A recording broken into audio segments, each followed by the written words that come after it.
Ladies and gentlemen, welcome to the round table. My name is Ben Hedges, and in the studio here with me today, I have Holly Kellum from Newspeak. Welcome, Holly. Thank you. Good to be here. Now, we're discussing this story with Joe Biden because obviously there was the debate performance, and then the news has been buzzing ever since about him, whether he might actually step down or Democrats calling for him to be replaced, etc. But there have been some developments in this story because Biden actually wrote a letter to his fellow Democrats, basically saying that he is determined that he is going to remain the nominee. Yeah, he also said in his interview with ABC News that only God Almighty is going to be able to convince him to step down. What I thought was interesting about that letter is he said that, the voters have basically nominated him, right? He is the presumptive nominee, Democratic nominee. But, that voting took place before the debate. And so he's relying on, what Democrats thought of him before the debate. And I think one of the things, this has come out, in past years, but that he has really avoided the media. And so, it's been kind of hard to gauge, where he's at.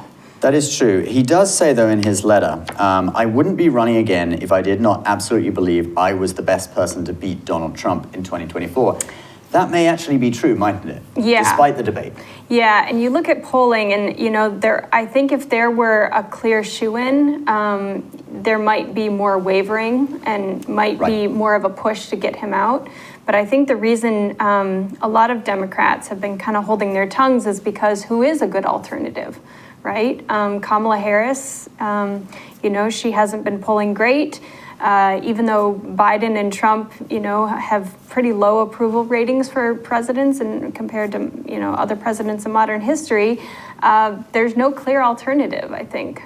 Right. Gavin Newsom, not an alternative? He is polling even lower than the last poll I saw. I think it was a Politico poll. He's polling lower than Kamala Harris, which, you could say it's because of how he's run his state. I don't know what people perceive him as, but I just think that, one thing Joe Biden had is I think he was seen as a pretty moderate Democrat. And so I think that a lot of, never Trumpers in the Republican Party, but also independents, felt that they could vote for him. And I just, I think one of the things when you looked at the field in 2020 was that, he kind of stood out as a moderate. And I think that possibly the reason he won out is because, he could kind of unite the country in a way. Right. And him being the only person who could win it for the Democrats, this idea might be why some of the people who sort of looked as if they were going to come out against him have now changed their tune and are seeming to back him, like Jerry Nadler, who supposedly said in a private conversation on, I think it was Monday or Sunday, perhaps, I think it was Sunday, that, he had reservations about Biden, but then he actually just publicly stated, I think it was today or yesterday, I'm not going to comment on what I said in a private meeting, but I will say is the president made very clear yesterday that he's running, and for me, that's positive. We will support him, okay? I guess by saying the president made it very clear he's running, he's referring to the letter written by Biden. So upon seeing that Biden isn't going anywhere, he's decided that he is going to support him after all. Yes, and I think, there has to be kind of a united front at this point. I don't think that any, Democratic leaders want there to be open conflict in the party. That doesn't look good for them. You talked about a deadline for them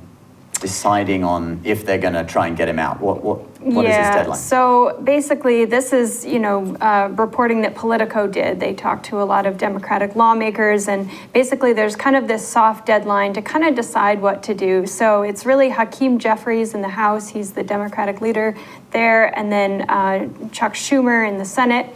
And I think they are, from what I've read, have been kind of on a listening tour trying to decide, where the members are at. After that, they'll make a decision whether they want to come out against him. I think what's going to be tough, though, is he doesn't want to go.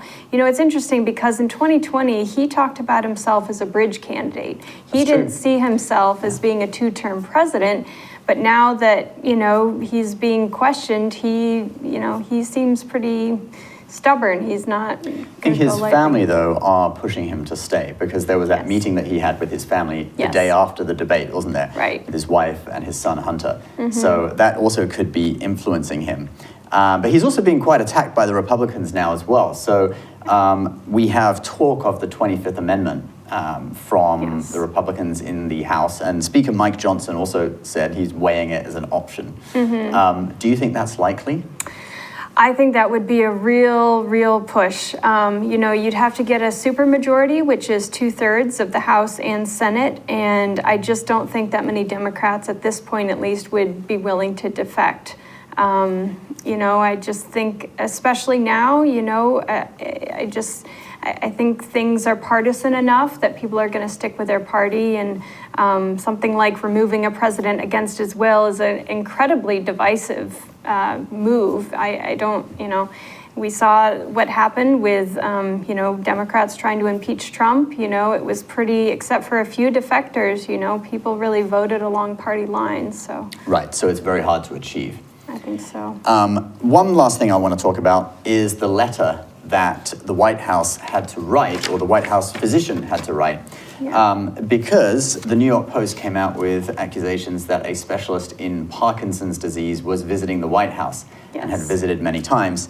And so the President Biden's doctor wrote a letter saying that this Dr. Kevin Cannard, Biden has only actually seen him once a year during his annual physical, and he's not having checkups for Parkinson's after all. Right, and the White House has said, well, you know, he's just generally visiting the White House medical team. It's not specific to Biden.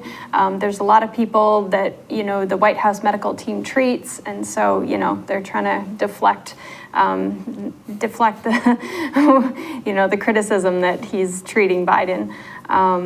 But yes, I think this is, you know, this has received a lot of attention because people want to know. I mean, this is actually a national security issue.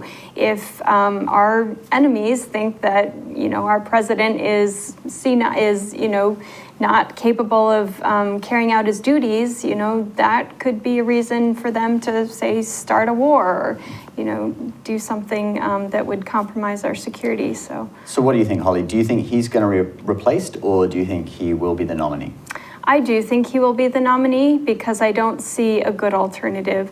I think RFK Jr., if he would be accepted by the party, I think he probably could do pretty well against Trump, but I don't think they will. And I think that's because they see his views on vaccines and other things as so controversial that they wouldn't accept him. He's a little like Bernie Sanders back in 2016. You know, Bernie was very popular, but was just sort of unacceptable to the establishment Democrats, wasn't he? And probably RFK Jr. is a little bit similar to that. Not that they have the same views, but just a similar type of figure. Exactly. All right, guys. Well, thank you so much for watching. This has been the first episode of The Round Table. My name is Ben Hedges, and we have our guest today, Holly Kellum. Please subscribe to the channel for more, and you can check out Holly's channel as well, Newspeak. We'll put it on screen somewhere. We'll see you next time. Bye-bye.